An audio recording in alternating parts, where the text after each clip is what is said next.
आज हम बात कर रहे हैं प्रयाग इंटरनेशनल स्कूल वाराणसी की। वहाँ 1 जुलाई से वन महोत्सव 2025 शुरू हुआ है। हाँ, मैंने भी पढ़ा है इसके बारे में।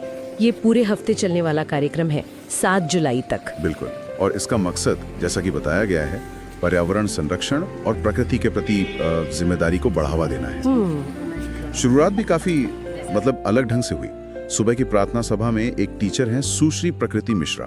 अच्छा। उन्होंने एक स्पीच दी और कहा कि ये सिर्फ पेड़ लगाना नहीं बल्कि प्रकृति से संवाद का उत्सव है। ये लाइन मुझे बहुत अच्छी लगी। ये वाकई में एक महत्वपूर्ण फर्क है, प्रकृति से संवाद।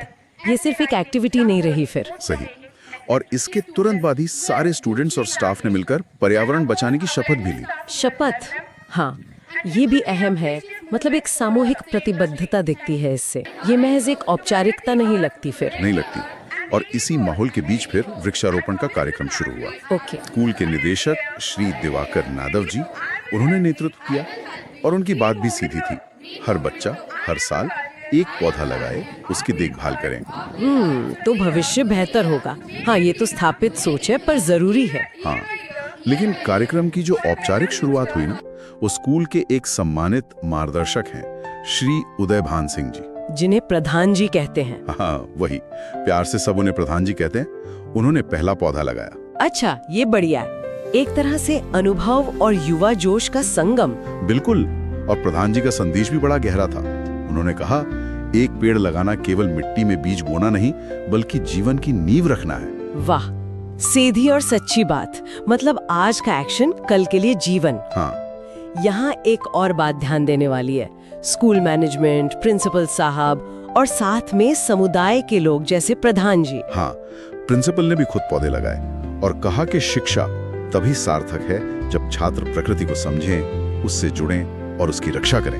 बिल्कुल, ये दिखाता है कि पर्यावरण की चिंता अब कोई अलग थलग विषय नहीं है। इसे स्कूल के मूल इथॉस का हिस्सा बनाने की कोशिश है। एकदम सही कहा।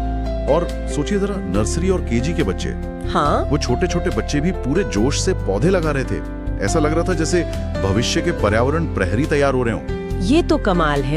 इतनी छोटी उम्र से ये भावना डालना, ये बहुत प्रभावी हो सकता है। और जैसा आपने कहा, ये सिर्फ एक दिन की बात नहीं है। नहीं, पूरे हफ्ते का कार्यक्रम है। उसमें कई गतिविधियां भी शामिल है ना? हाँ बिल्कुल। वाद विवाद है, खेल है, नाटक, निबंध, कहानी लेखन, पोस्टर प्रतियोगिताएं, काफी कुछ है। तो ये सिर्फ वृक्षारोपण तक सीमित नहीं है। ये बच्चों को अलग अलग तरीकों से सोचने, एक्सप्रेस करने का मौका दे रहा है पर्यावरण पर। शायद ये उसी संवाद को बनाए रखने का तरीका है जिसकी बात शुरू में हुई थी, एक्टिविटीज के जरिए। हाँ, बिल्कुल हो सकता है। तो अगर हम इस पूरी जानकारी को समेटें तो प्रयाग स्कूल का ये वन महोत्सव सिर्फ एक प्रतीकात्मक चीज नहीं लग रहा।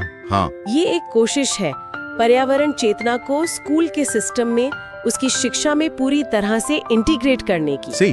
और लक्ष्य साफ है, छोटी उम्र से ही जिम्मेदारी की भावना विकसित करना। जैसा स्रोत कह रहे हैं, ये स्कूल की हरी सोच और जिम्मेदार शिक्षा का प्रमाण है। वाकई एक स्कूल के स्तर पर इतनी संगठित और गहरी सोच के साथ किया गया प्रयास प्रेरणा देता है। हाँ बिल्कुल। तो अब ये सोचने वाली बात है कि इस स्कूल के प्रयास को देखते हुए हम अपने स्तर पर, अपने निजी जीवन में प्रकृति से वो संवाद कैसे स्थापित कर सकते हैं।